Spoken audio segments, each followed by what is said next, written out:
बुलाया जा रहा। ये तो गिरिराज जी की जय जयकार हो रही है और चाहे जाने गिरिराज उठा रखे, वाह गोवर्धन नाथ की जय जयकार हो रही है। अब तो महाराज बावरा हो गया है, मेरी पूजा नहीं हो रही, मेरी पूजा नहीं करी जा रही। और उसी अभिमान में घिरा हुआ जा करके अपने मेघों को बरसने का आदेश दिया। गर्जना हुई, मेघ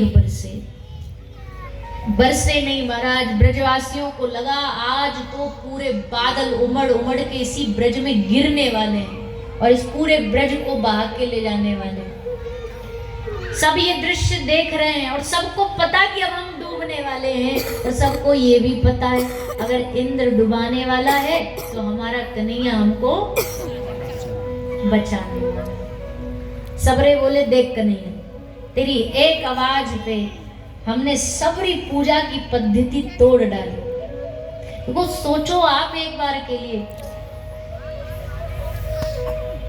हमसे भगवान कहें, भगवान कह रहे हैं, हम वो भी बात नहीं मानते। भगवत गीता मतलब भगवान ही तो कह रहे हैं, हम वो भी बात नहीं मानते। ब्रजवासियों को ये नहीं भी पता ये भगवान है, उनके लिए तो बालक ही है 7 वर्ष का, फिर भी उसने कहा कि पूजा छोड़ दो, छोड़ दी। इंद्र की पूजा छोड़ दो, छोड़ दी। सब राजी हो गए कि हम श्री गिरिराज जी की पूजा करेंगे। कितना भरोसा होगा उनको कृष्ण के ऊपर, कृष्ण के वाक्य बात पर कितना भरोसा होगा।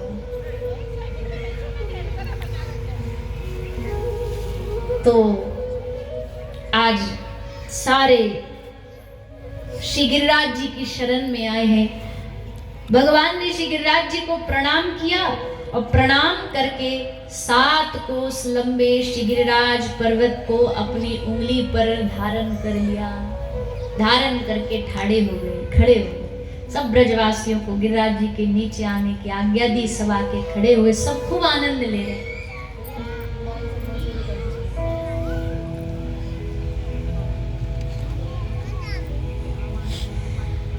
तो सब आकर के ब्रजवासी श्री गिरिराज जी के नीचे आके खड़े हो गए और श्री ठाकुर जी ने गिरिराज जी धारण करे कितने दिन तक?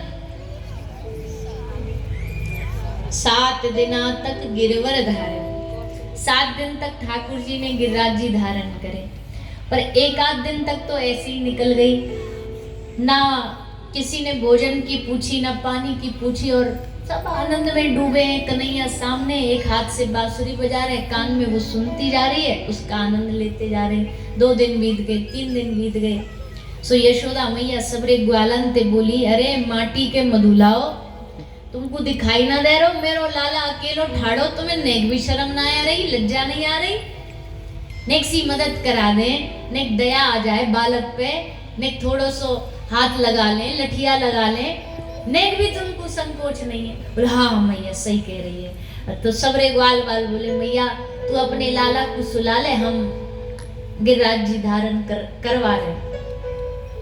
अब ठाकुर जी मन ही मन हंस रहे हैं कि ये कितने भोले भाले हैं, इनको कछु भी नहीं पता कि ये गिरिराज उठाने को सामर्थ्य रखे, पर चलो लगा लन दो इन्हें भी अपना जोर, देखें कितनी देर गिरिराज जी उठाएंगे। तो भगवान ने कही हम सो जाएं? बोले हाँ तुम सो जाओ, हम संभाल लेंगे। ठाकुर जी ने उंगली हटाई, सबरे गिरिराज जी नीचे आए, सबरे घबराए, चिल्लाए, चीखे, लाला अरे कन्हैया भैया समार गिरिराज जी को।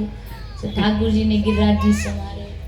गिरिराज जी हाथ लगा के, उंगली लगा के खड़े हो गए। अब यशोदा मैया फिर टेंशन में आ गई, बोले भैया अब क्या करें? शांडिल्य ऋषि वहीं खड़े थे। नंद यशोदा ने शांडिल्य ऋषि से पूछी, बाबा हे गुरुदेव अब देखो कोई रास्ता तो है नहीं, कोई दूसरा गिरिराज जी उठा लेता तो नेक लाला को सुला लेते, पर अब तो वो भी नहीं हो सके।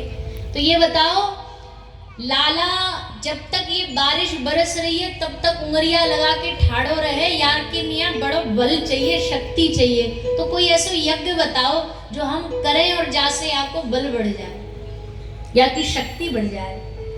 तो शांडिल्य ऋषि ने मुस्कुराते हुए कही, मैया बाबा या की शक्ति बढ़ाने के लिए कोई यज्ञ करने की जरूरत नहीं है, तो फिर क्या करें? देखो एक भाव बताते हैं आपको। एक ग्रंथ है गोवर्धन, श्री श्री गोवर्धन महिमा अमृत। उस गोवर्धन महिमा मृत में एक रहस्य बताया गया है। लिखा है कि ठाकुर जी ने गिरिराज जी क्यों धारण करे। बोले एक बार श्री ठाकुर जी श्री राधा रानी से मिलने गए बरसाना, पर बरसाना जाने के बाद भी उनको श्री जी के दर्शन सुलभ नहीं हुए। सखीन ने मना कर दी कि आपको दर्शन नहीं होंगे। तब ठाकुर जी ने ये प्रण लिया, बोले अब हम ऐसी लीला करेंगे कि हम श्री जी तक नहीं आएंगे, तुम सबरी सखी श्री जी को लेके हमारे पास आओगी दर्शन करवाने।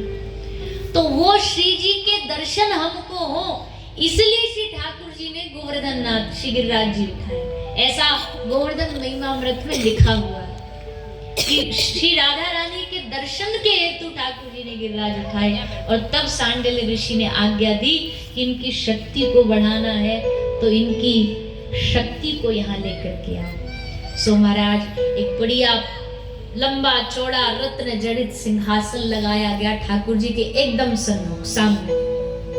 और तब सब सखियों के साथ बड़े ठाठ के साथ हमारी श्री किशोरी जो आई है और आकर के उनको सिंहासन पर सामने बिठा दिया गया।